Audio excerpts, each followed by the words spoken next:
Welcome back. और today's topic is article. आज हम आर्टिकल के बारे में पढ़ेंगे कि आर्टिकल क्या होता है, इसके टाइप्स कौन कौन से हैं और आर्टिकल का हम इंग्लिश में यूज़ कैसे लेते हैं। ओके, सो अगर हम बात करें आर्टिकल की, तो मॉडर्न ग्रामर के अकॉर्डिंग आर्टिकल्स एक तरीके के डिटर्मिनर्स होते हैं। ठीक है, हम इसकी डेफिनेशन देखते हैं। Articles defines whether noun is specific और अनस्पेसिफिक। ओके, तो आर्टिकल हमें बताता है कि जो नाउन है हमारा सेंटेंस में जिसके बारे में हम बात कर रहे हैं वो स्पेसिफिक है या फिर अनस्पेसिफिक है। क्लियर? अगर हम आर्टिकल का यूज़ नहीं करेंगे तो सुनने वाले को और पढ़ने वाले को ये नहीं पता चलेगा कि हम जिसकी बात कर रहे हैं वो स्पेसिफिक नाउन है हमारा या फिर अनस्पेसिफिक नाउन है। ओके, अब देखिए आर्टिकल के टाइप कौन कौन से होते हैं। आर्टिकल दो तरीके के होते हैं, indefinite article and definite article. Indefinite article में हमारा आता है ए एंड एन। ओके, और डेफिनेट आर्टिकल में हम यूज़ करते हैं द का। तो इंडेफिनेट जैसे कि आपको नाम से पता चल रहा है कि अनिश्चित है, कुछ फिक्स नहीं है, तो हम जो है इंडेफिनेट आर्टिकल का यूज़ जो करते हैं वो अनिश्चित सिंगुलर नाउन के साथ करते हैं। जो यूजेस हैं इंडेफिनेट आर्टिकल के वो ये है कि used with indefinite singular noun. अब ए और एन का हमारा अर्थ होता है एक। हमें पता है कि ए और एन का हिंदी में हम अगर अर्थ निकालते हैं तो एक होता है, तो सीधी सी बात है कि सिंगुलर नाउन के साथ ए और एन ही यूज़ होगा। बट इसमें मेन चीज़ क्या है कि इंडेफिनेट होना चाहिए, और इंडेफिनेट है। ऐसा तो है नहीं कि हम बोल देंगे ताजमहल, ताजमहल तो नहीं बोलेंगे ना हम।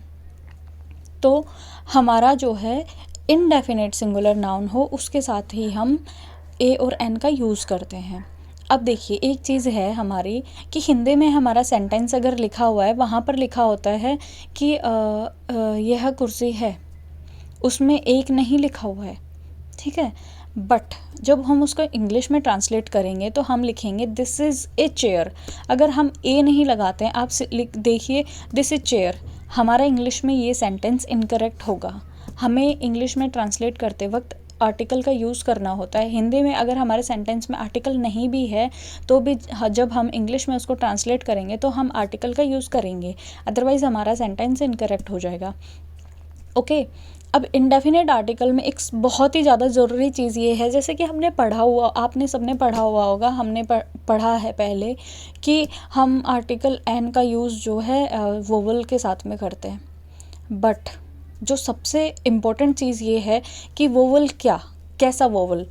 अब सिर्फ हम ये लिख लें कि हमारे इंग्लिश के जो 5 वोवल्स हैं ए ई आई ओ यू, इन सब के साथ हम एन का यूज़ करते हैं। अगर आपको इतना पता है तो आपको बहुत गलत पता है, क्योंकि सिर्फ इंग्लिश वाले वोवल्स ही नहीं और सिर्फ वोवल लिखा हुआ नहीं देखना है हमने। इसमें मेन चीज़ ये है कि जब हम प्रोनाउंस करते हैं उस वर्ड को तो हमारा फर्स्ट साउंड वोवल आना चाहिए, जो हमारे हिंदी के वोवल्स हैं वो आना चाहिए। ओके, अगर हमारा फर्स्ट साउंड वोवल नहीं आ रहा है तो हम उसके साथ आर्टिकल एन का यूज़ नहीं करेंगे, ए का यूज़ करेंगे। ओके, फॉर एग्जांपल जैसे कि मैं आपको बताती हूँ अम्ब्रेला, UMBRELLA है ना, तो हमारे यू से स्टार्ट हो रहा है, यू हमारा वोवल है इंग्लिश में, और जब हम उसको प्रोनाउंस कर रहे हैं तो हम बोलते हैं अम्ब्रेला, ओ का साउंड आ रहा है तो ए हमारा स्वर होता है। ठीक है, तो इसके साथ में हम एन का यूज़ करेंगे। बट एक वर्ड है यूनियन, UNION, हम जब यूनियन बोलेंगे तो हमारे ये वर्ड भी स्टार्ट यू से ही हो रहा है, UNION है ना, वोवल है हमारा यू। बट जब हम इसको प्रोनाउंस कर रहे हैं तो हम क्या बोल रहे हैं, यूनियन, यह हमारा स्वर नहीं है हिंदी में, यह हमारा हिंदी में व्यंजन है, यानी कि कॉन्सोनेंट है। तो हम जब वहाँ पर स्वर साउंड नहीं आ रहा है तो उसके साथ हम एन का यूज़ नहीं करते हैं बल्कि ए का यूज़ करते हैं। ओके, यही चीज़ सबसे इम्पोर्टेंट है आर्टिकल इंडेफिनेट आर्टिकल में, कि हम एन का यूज़ कब करते हैं। सिर्फ वोवल लिखा हुआ नहीं होना चाहिए, सिर्फ वोवल के साथ नहीं, सबसे मेन इम्पॉर्टेंट चीज़ ये है कि हम वोवल साउंड के साथ यूज़ करते हैं। तो आप जब भी कभी कोई वर्ड पढ़ते हैं तो उसमें प्रोनाउंस करके उसको देखिए कि उसके प्रोनाउंसिएशन में फर्स्ट जो साउंड आ रहा है वो स्वर का आ रहा है या फिर व्यंजन का आ रहा है। अगर वो वोवल है तो ही आप उसके साथ एन का यूज़ करेंगे, अदरवाइज आप उसके साथ ए का यूज़ करेंगे। Okay, clear? अब देखिए हमारा डेफिनेट आर्टिकल है, जैसे कि डेफिनेट में साफ साफ दिख रहा है कि निश्चित है, फिक्स है, कुछ उसके बारे में बात हो रही है। ठीक है, तो अब हम डेफिनेट आर्टिकल की देखिए, it is use before a noun to define it is something specific. ये किसी नाउन से पहले यूज़ होता है उसको ये बताने के लिए कि ये स्पेसिफिक चीज़ है। अब हम स्पेसिफिक चीज़ों से बात करें तो कुछ यूनिवर्सल थिंग्स होते हैं, जैसे कि हमारे फिक्स हैं कि एक ही है, उसके बारे में सबको पता है कि हाँ ये चीज़ है। जैसे हम बोलते हैं ताजमहल, ताजमहल सबको पता है कि इंडिया में ताजमहल है, आगरा में, ओके, और 7 वंडर्स ऑफ द वर्ल्ड में आता है हमारा ताजमहल।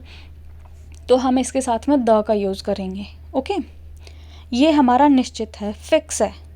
अगर हम इसको पढ़ें तो जो निश्चित है, जो विशेष है और जिसकी चर्चा पहले हो चुकी है, वो सब हमारे डेफिनेट आर्टिकल्स होते हैं, जिसके बारे में सब जानते हैं। अब जैसे हम बात करें दिल्ली, इंडिया, अगर हम कंट्रीज़ के नाम देखें और किसी स्पेसिफिक जगह के बारे में बात कर रहे हैं तो सबको पता होता है कि ये यही जगह है, तो उसके साथ हम द का यूज़ करते हैं, ओके।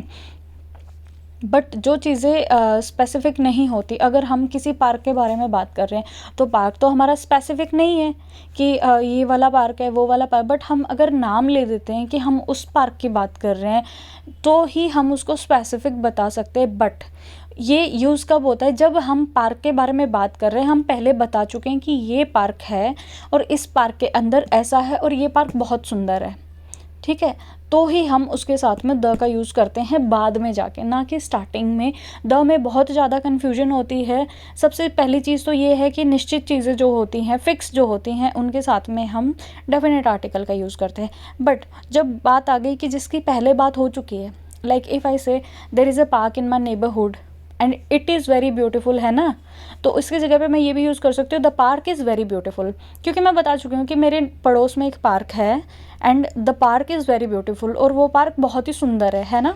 तो इस तरीके से जिसके बारे में हम पहले बात कर चुके हैं उसके साथ में हम द का यूज़ कर सकते हैं। क्लियर?